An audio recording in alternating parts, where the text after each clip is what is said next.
Assalamualaikum warahmatullahi wabarakatuh. Selamat pagi dan salam sejahtera untuk kita semua. Pak Kapolres, Pak Kasdim yang saya muliakan, Forkompimcam Kecamatan Sintang, rekan-rekan dari gugus tugas COVID-19 Kabupaten Sintang, rekan-rekan media sekalian. Pertama, saya ingin sampaikan bahwa kemarin sore telah diidentifikasi pasien dalam pengawasan. Kita beri kode PDP 04. Jadi yang PDP 01 itu dari Kapuas Hulu, PDP 02 yang kemudian positif corona itu dari Sanggau, masih di ruang isolasi, tinggal menunggu konfirmasi laboratorium. PDP 3 itu dari Skadau yang telah meninggal dunia. PDP 4 ini masyarakat Sintang. Jadi ini PDP pertama yang ada di Sintang.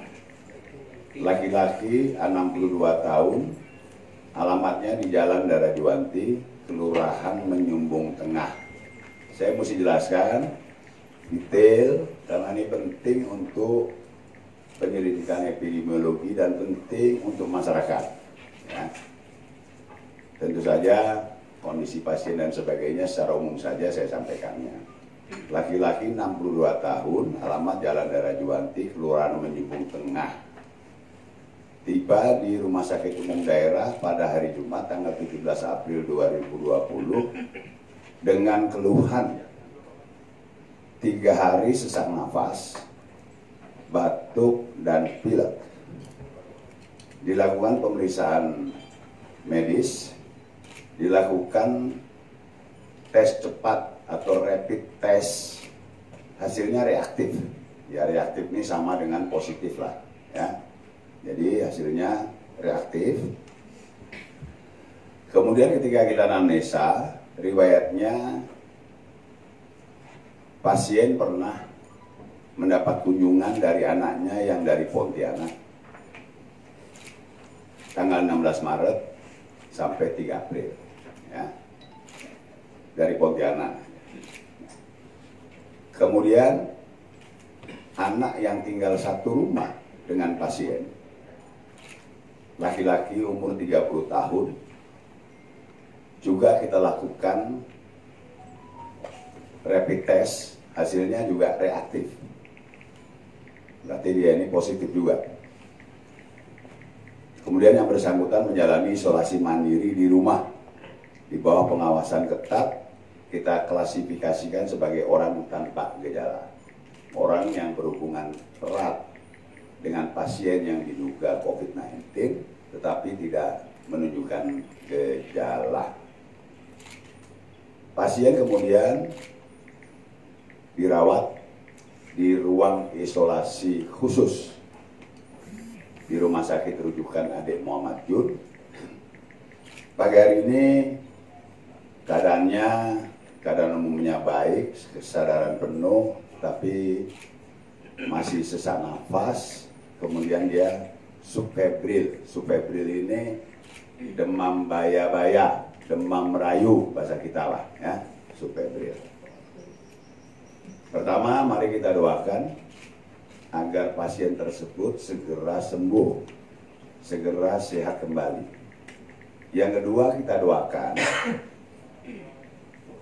nanti dalam swab tenggorokannya hasilnya juga negatif.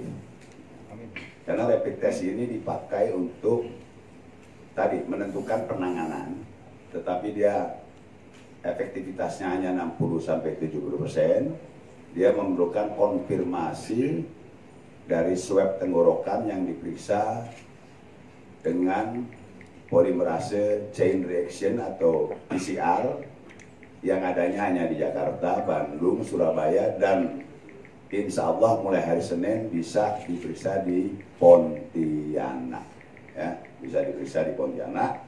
Jadi swab kerongkongannya akan segera kita kirim ke Pontianak. Jadi Ingat bahwa yang bersangkutan baru positif ataupun reaktif dengan menggunakan rapid test, ya, tes cepat. Kita memerlukan konfirmasi laboratorium dari Jakarta atau Pontianak. Kalau insya Allah mulai hari Senin Pontianak bisa memeriksanya. Kemudian kepada anaknya yang telah menyenguk berkunjung, kita cek sampai pagi ini tidak ada gejala. Ya. Kemudian kita laporkan, kita koordinasikan dengan Dinas Kesehatan Kota Pontianak. Sekarang sedang menjalani prosedur untuk penelusuran kontak atau kontak tracing. Pada yang bersangkutan juga akan dilakukan rapid test pagi hari ini. Jadi pada yang bersangkutan dengan keluarganya semuanya juga akan dilakukan rapid test. Yang kedua, Bapak Ibu sekalian, secara teoritis, kalaulah pada pasien yang seperti ini tidak kita lakukan pembatasan sosial, satu pasien ini secara teoritis dalam waktu 5 hari akan bisa menularkan kepada 2,5 orang. 1 hari ya, 5 hari ya. Kemudian dalam waktu 1 bulan dia bisa menularkan kepada 406. Ini kalau kita tidak lakukan pembatasan sosial sama sekali. Kalau kita lakukan pembatasan sosialnya sampai 50%, satu orang ini bisa menularkan 1,25 orang dalam waktu 5 hari, kemudian bisa berkembang menjadi 15 orang. Ya, 15 orang pada waktu 1 bulan. Kalaulah kita lakukan pembatasan sosial berskala besar, pembatasan sosial terhadap 75% aktivitas, ini satu orang hanya mungkin menularkan ke 0,625 selama 5 hari. Kemudian dalam waktu 1 bulan dia bisa menularkan ke 2,5 orang saja. Berapa kali sudah saya sampaikan bahwa pemerintah ini dalam melakukan pembatasan sosial masih memperhitungkan aspek ekonomi, juga aspek sosial. Tetapi kalau ada satu saja pasien dalam pengawasan, apalagi di dalam rumah sakit, kemudian terbukti satu rumah sudah ada positif, maka pada wilayah tersebut akan kita lakukan pembatasan sosial berskala besar. Kira-kira 75% aktivitas kita kurangi, tapi parsial, hanya pada daerah tersebut. Sejak kemarin sore sudah diidentifikasi, sudah dikoordinasikan Bu Camat, Pak Kapolsekta, Pak Dan Ramil, Pak Lurah, Ketua RT, sudah kita petakan. Kita akan melakukan pembatasan sosial berskala besar pada lingkungan RT 5 dan RT 6, ya, tidak seluruhnya, ada batasnya. Itu meliputi 41 kepala keluarga. 41 kepala keluarga. Dimulai tadi jam 8 pagi. Ya. Dalam pembatasan sosial berskala besar terbatas di bagian RT 56 ini, kita harapkan yang menjadi pemain utamanya adalah secara mandiri dari pihak RT dan kelurahan ditopang oleh teman-teman dari Satpol PP, oleh teman-teman dari Polsekta Sintang, oleh Koramil. Ya, jadi kita hanya membackup saja. Kita lakukan pembatasan sosial berskala besar ini selama 14 hari. Tujuannya pertama, untuk melindungi masyarakat di bagian RT 5, RT 6 yang 41 kakak tadi, karena jaraknya dekat dengan pasien dalam pengawasan tadi, supaya semuanya bisa kita identifikasi.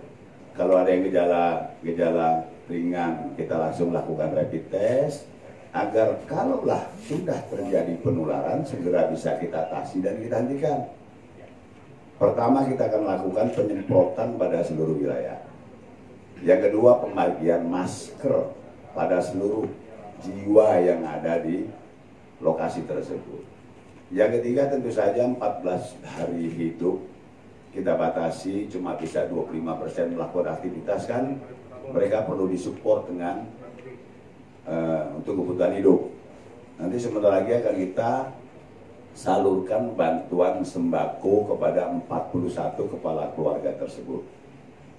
Terdiri dari beras 20 kilo, ini disiapkan oleh teman dari Dinas Sosial, tepung terigu ya 2 kilo, minyak goreng 2 liter, lalu dari teman-teman ICMI membantu gula setengah kilo, ya dari Dinas Kesehatan nanti mungkin sabun ya untuk dia bisa cuci tangan setiap hari ya. Nah ini tahap pertama. Kemungkinan teorinya adalah 1 minggu 2 kali drop ya. Jadi kita minta jiwa kegotong royongan kita. Pasien tersebut masih perlu kita konfirmasi laboratorium dengan swab, dengan PCR ke Jakarta atau ke Pontianak. Jadi pasien tersebut baru reaktif dengan melakukan rapid test. Sungguh pun secara klinis sudah gejalanya khas seperti corona, tapi belum. Ya, kalaupun positif, ya nggak ada masalah. Ya, ini kita niscaya, satu keniscayaan tidak ada kasus corona di Kota Sintang yang luar biasa besar, tumbuh besar, tiap hari orang lalu lalang, ya kan? Kabupaten Sintang yang seluas Jawa Barat, kan satu keniscayaan kalau corona tidak ada. Selalu saya bilang bahwa 86% pasien corona itu tidak teridentifikasi atau tidak memiliki gejala. Apa hikmahnya buat kita? Yang pertama, bahwa jangan anggap remeh COVID-19. Ya, sungguh pun dari kemarin kita belum ada kasus PDP, tapi sekarang lah ada. Ya, jadi jangan anggap remeh karena memang 86% ini tidak ada bergejala dan penyebarannya terlalu cepat. Bayangkan anaknya nyenguk dari Pontianak 1, ya kan? Kemudian dalam berapa hari orang tua kena, lalu adiknya kena. Ya, ini kita belum tahu lagi nanti yang lain lagi. Ya, ini teman-teman dari Dinas Kesehatan akan melakukan penyelidikan epidemiologi, akan melakukan telusur kontak, ya kontak tracing, ya semua ditelusuri semuanya. Ya, satu jangan anggap remeh dengan corona. Yang kedua, ya, jangan anggap remeh dengan ODP. Kalau ada masyarakat dari luar kota Sintang, luar Kabupaten Sintang yang datang ke Sintang berasal dari tempat yang sudah ada terkonfirmasi kasus COVID-19, apalagi seperti kota Pontianak yang sudah terjadi transmisi lokal, ya kan? Lapor, kalau dia ada lapor, tetangga melaporkan, RT melaporkan, lurah melaporkan, siapapun yang tahu laporkan ke posko kesehatan. Ya, inilah. Mungkin karena keluarga sendiri lalu tidak melapor. Ini yang terjadi. Anak kita kan datang, masa kita laporkan katanya kan? Lapor. Karena proses penyelidikan epidemiologis ini itu bukan suatu yang bukan sesuatu yang tercela dan sebagainya, enggak. Lapor cuma kita periksa, negatif udah. Malah semua petugas kita ini baik-baik, hampir tiap hari telepon gimana keadaannya, ada demam enggak, ya kan? Sehingga ODP tadi bisa terpantau tadinya. Itu yang kedua. Yang ketiga, bahwa kita bersyukur kita ini belajar dari daerah-daerah lain. Ada daerah yang lockdown satu kota, coronanya masih ada, dampak ekonominya besar sekali. Ada daerah yang lockdown sebagian, misalnya Jalan Gajah Mada, kan ributnya luar biasa. Kita belajar, kita akan menghitung resiko, pembatasan sosial skalanya akan saya hitung betul-betul. Tetapi kalau ada satu daerah, cepat kita lakukan pembatasan sosial berskala besar, tepat saja. Ya, ini untuk mencegah supaya ini tidak menular. Indonesia ini tanggal 2 Maret diumumkan 2 pasien pertama corona positif. Itulah 2 Maret. Sekarang 1,5 bulan kemudian kasusnya sudah berapa? Sore nanti sudah 6.000, yang meninggal sudah 500 orang lebih. Ini adalah fenomena gunung es, di bawah barangkali banyak sekali. Ya. Jadi itu pelajaran buat kita. Kita sudah belajar dari daerah lain, makanya kita bisa lakukan seperti ini. Dan ini tadi tuh untuk menjamin bahwa masyarakat bagian dari RT 5, RT 6 Menyumbung Tengah ini bisa sehat. 14 hari kita mati, kita semprot, kita periksa kesehatannya, kita pantau terus kesehatannya, sembakonya juga kita bantu untuk meringankan. Kita mintalah kegotong royongan masyarakat, lalu kemudian yang ada stigma. Karena barusan saya dapat IGDM dari satu desa, ya, yang mempertanyakan, Pak, betulkah di Menyumbung sudah ada yang positif? Ini kami pagi ini ada acara lamaran. Orang Menyumbung melamar, ya kan? Bisa kita batalkan ke acaranya? Mana boleh dibatalkan, ya kan? Ini kan jadi stigma kan? Tentang orang Menyumbung, orang takut lalu batalkan acara, jangan sampai, ya. Kita semua harus memberikan support, ya, support kepada pasien, keluarganya, masyarakat bagian dari RT 5, RT 6 tadi, supaya segera sehat semuanya dan masyarakat Menyumbung. Ya, kita semuanya memberikan support. Habis ini kita akan ke sana membagikan sembako tadi, ya, sama memberikan penjelasan kepada masyarakat. Terima kasih Porkom Pincam, Bu Camat, Pak Kapolsek kita Pak Dan Ramil dan teman-teman sudah, sama BPBD juga sudah bergerak cepat, sudah melakukan sosialisasi. Biasalah kalau kita sosialisasikan ada yang begini, yang begitu, ada yang pro dan kontra. Kemudian ini pelajaran buat kita. Kalau analisa saya, bahwa puncak dari corona ini sudah tercapai. Kita ini sudah melandai. Karena yang kita umumkan tiap hari itu adalah hasil pemeriksaan lab yang mungkin labnya itu adalah seminggu sampai 10 hari yang lalu baru terperiksa sekarang. Ya. Tetapi kita menghadapi bahaya gelombang kedua dari COVID-19 ini akibat peristiwa mudik dan pasca mudik. Akibat tadi, bagaimana cara kita menjalankan ibadah di bulan suci Ramadan. Ini pelajaran buat kita sehingga kita hati-hati, ya. Kegiatan tarawih diatur seperti apa, ataupun kalau tidak perlu tarawih karena hanya sunnah, ya kan? Atau bagaimana lah, ya. Ini kita jaga betul. Mari sama-sama kita berdoa supaya Sintang ini tidak terjadi ledakan corona, ya, pasca Ramadan dan Idul Fitri. Kemudian lagi pelajaran buat kita, kami sedang melakukan rasionalisasi anggaran. Kemarin sudah diumumkan bahwa dana transfer daerah luar biasa kita banyak hilang, dipotong, dipangkas. Kegiatan-kegiatan proyek pembangunan fisik semuanya dipotong, ya. Nggak ada untuk jalan, nggak ada untuk, ya kan, air bersih, untuk irigasi, ya kan. Nanti kementerian akan menggantinya dengan paket kegiatan padat karya yang lain. Nah, kemudian hanya untuk kesehatan dan pendidikan aja yang boleh jalan. Nah, tetapi kita diminta untuk menyiapkan dana yang full, ya, 3 komponen untuk penanganan corona ini. Satu untuk bidang kesehatannya, kita evaluasi betul nanti dengan Bu Rosa, Pak Sinto, apa betul ruang isolasi kita yang cuma 4 kapasitasnya ini perlu diperluas nggak? Sekarang yang dari Sanggo masih ada, masyarakat Sintang masih ada, sebentar lagi Skado katanya mau masuk, 3 kan? Sudah terpakai, tinggal 1 lagi kan? Kalau tiba-tiba dari Melawi mau masuk, Kapuas mau masuk, apalagi utamanya masyarakat Sintang masuk, gimana? Nah, ini kita timbang betul-betul full kesehatan. APD-nya bagaimana? Dari 500 lebih yang meninggal dunia ini, 40-nya adalah dokter dan dokter gigi dan para medis. Ya, nah, itu APD kita, alat perlindungan diri kita, alat proteksi diri kita sudah cukup belum? Ya, dan lain sebagainya. Full untuk kesehatan. Yang kedua, itu untuk memberikan stimulus ekonomi, ya kan?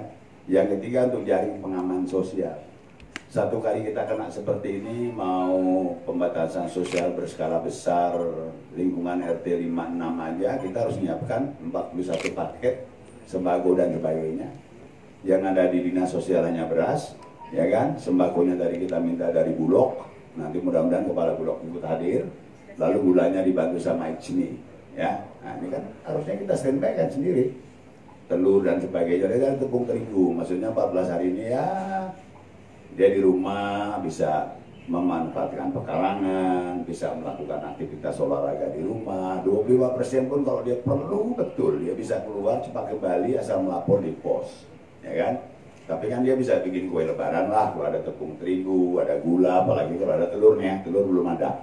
Itu gotong royongan, jadi kita minta, tapi Pemda harus siap.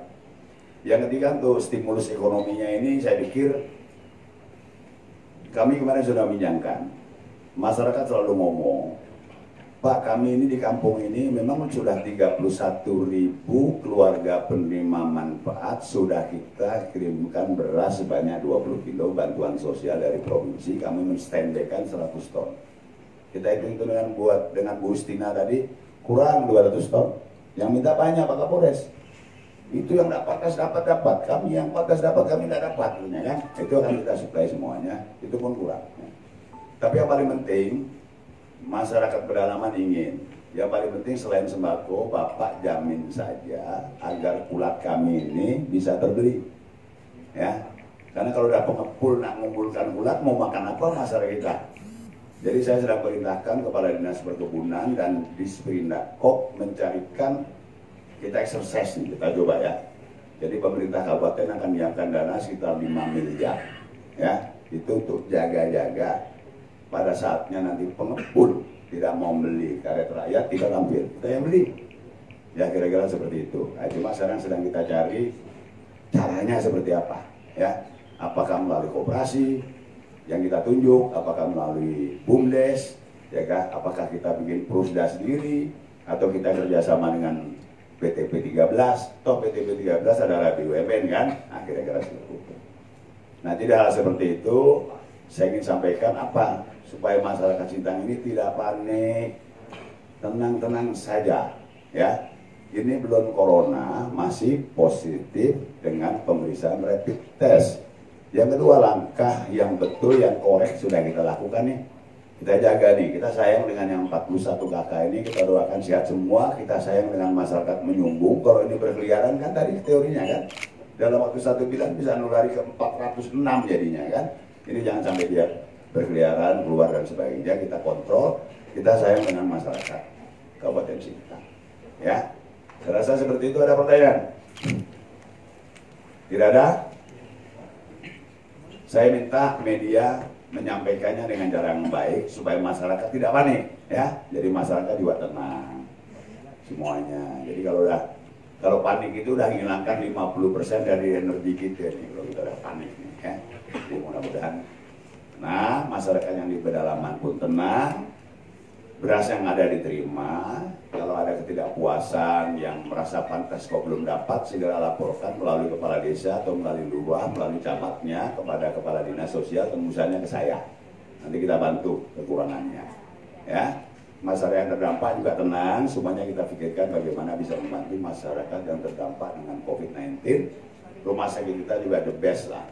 Ya, yang terakhir kalau kalian tidak tanya, inilah namanya kepemimpinan penanggulangan COVID-19. Jadi banyak masyarakat WA saya, Pak di lockdown saja. Kemudian lagi rumah sakit nggak usah terima pasien dari luar, nggak boleh. Kita kan rumah sakit rujukan, ya. Katanya kita mau jadi provinsi Kapuas Raya, mau jadi ibu kotanya, ya kan? Beginilah. Jadi kita ini ngurus masyarakat Sintang juga ngurus masyarakat kabupaten yang lain. Ya, kira-kira demikian. Terima kasih. Selamat pagi. Assalamualaikum warahmatullahi wabarakatuh. Silakan masuk. Assalamualaikum warahmatullahi wabarakatuh. Izin bertanya Pak, Ya. terkait himbauan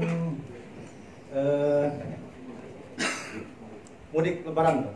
Zona mana saja yang tidak boleh ke mudik Lebaran? Mungkin cuma itu Pak. Tegas kita sudah bikin edaran, ASN tidak boleh mudik. TNI Polri tidak mudik ya komandannya. Masing-masing sudah bikin edaran, saya pun sudah bikin himbauan. Kepada masyarakat umum saya himbau, jangan mudik, ya. Kalaulah kita sudah sampai puncaknya COVID-19, sudah mulai turun kasusnya, kita berbahaya menunggu gelombang kedua COVID-19 ketika mudik dan pasca mudik. Ini bukan mudik yang berkumpul merayakan hari raya berhari-hari. Ini cuma seorang anak, ya kewajibannya lah menyenguk anaknya, orang tuanya yang sakit, ya lah, nyenguk orang tua sakit aja lalu terjadi penularan kayak seperti ini. Kita bayangkan kalau terjadi peristiwa mudik tadi dari Pontianak, dari Jawa ke Sintang, yang dari Sintang ke Gurung Kempade, ya kan, ke Semajaw Mekar, ya kan, ke Serawai, ya. Nah itulah, jadi kita himbau ya stay at home. Saya pun di sini ya terus nih, apalagi istri saya juga di lockdown di Malaysia, nggak bisa saya kemana-mana, ya kira-kira gitu. Terima kasih. Ya. Dari Batas Sendales Pak, jadi kebetulan Bapak menyinggung masalah bantuan untuk KPM itu, yang mau saya tanyakan apa jumlahnya per KK itu bisa dikurangi Pak, kan 20 kilo per KK itu. Ya. Terima kasih. Bantuan beras keluarga penerimaan manfaat itu dari pusat itu udah by name dan address dan jumlah, ada nama, ada alamat, ada jumlah. Itu sebenarnya tidak boleh dikurangi karena kita mempertanggungjawabkannya mesti persis seperti itu. Akan tetapi beberapa desa melakukan improvisasi, nggak tahan dia dengar ini kami tidak dapat, ini kami tidak dapat, lalu dia cuma dibagi 5 kilo aja kita bagi rata, ya kan? Nah itu saya serahkan pada adjustment kepala desa sama gugus tugas di kecamatan untuk memantaunya, karena penyalonan ini ditemani oleh TNI Polri, tenaga TNI Polri. Tapi yang jelas adalah saya mengimbau supaya tepat sasaran saja, kemudian segera dicatat siapa yang pantas menerima tapi belum terima, segera juga pada kami. Nanti kami supply sama jumlahnya, ya 20 kilo per kakak kita kasihkan, ya. Silakan, dari. Terima kasih Pak. Saya mau menanyakan tentang kapasitas rumah sakit saja. Dari kapasitas rumah sakit hanya 4 ya berarti ya, 4. Dan saat ini ada pasien yang dari Sanggau itu ya Pak ya. Sanggau itu kan sudah cukup lama itu. Bagaimana kondisinya dan standarnya sebenarnya berapa lama Pak sampai dia sembuh total dan bisa dikeluarkan? Terima kasih. Terima kasih. Kapasitas kita 4 karena kita juga menghitung jumlah ventilator yang kita miliki cuma 4. COVID-19 ini khasnya adalah dia pneumonia. Kalau peradangan paru-paru besar itu kita nggak bisa napas. Gitu Pak. Jadi saya pun seram, saya taruh oksigen di rumah, tiba-tiba kalau saya kena serangan saya bisa pakai oksigen dulu, dan saya nggak bisa napas. Sehingga alat ventilator itu mutlak diperlukan. Kita sedang merancang untuk pembelian 3 alat ventilator ya, Bu Rosa. 3. Kalau 3 itu ada, berarti untuk fungsi pelayanan rumah sakit gawat darurat seluruhnya, mulai dari UGD, ICU, sampai 4 kamar isolasi yang jumlahnya 4 itu bisa kita maksimalkan. Tetapi kita punya ruang isolasi ketat di rumah sakit. Jadi pada pasien Sanggau itu sudah 2 kali diperiksa lab terakhirnya untuk cek. Ternyata yang pertama masih positif, yang keduanya negatif. Peraturan itu 2 kali berturut-turut negatif boleh pulang. Masalahnya adalah ada backlog. Kalau kita ambil swabnya sekarang, hasilnya baru kita terima 10 hari, 12 hari bahkan. Itu jadi masalah. Sementara pasien dari Sanggau sudah sehat walafiat, sudah berjemur, olahraga-olahraga, itu kita geser ke ruang isolasi ketat di rumah sakit juga. Jadi bukan di ruang isolasi khususnya. Oke, yang dari Sanggau. Ini Sintang masih di situ, di ruang isolasi khusus, ya, yang memerlukan sarana prasarana yang lebih canggih lagi. Terima kasih. Lagi? Ya. Adi Pak dari Kalimantan News. Ya. Pemerintah pusat telah menetapkan atau buat anjuran untuk kerja di rumah, ibadah di rumah. Tapi untuk di Sintang masih ada yang melanggar Pak. Terima kasih. Kami ini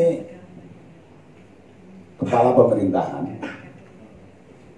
Kalau di Muslim ini namanya umaro, ya kan? Kami percaya dengan otoritas keagamaan, Uskupan, PGI dan denominasi gereja-gereja, kemudian majelis ulama, ya. Mereka yang kita himbau untuk membuat himbauan, ya. Saya sadari bahwa belum semuanya yang bersedia ibadah di rumah. Ini kan menyangkut kepercayaannya. Buat saya, diimbau ibadah di rumah.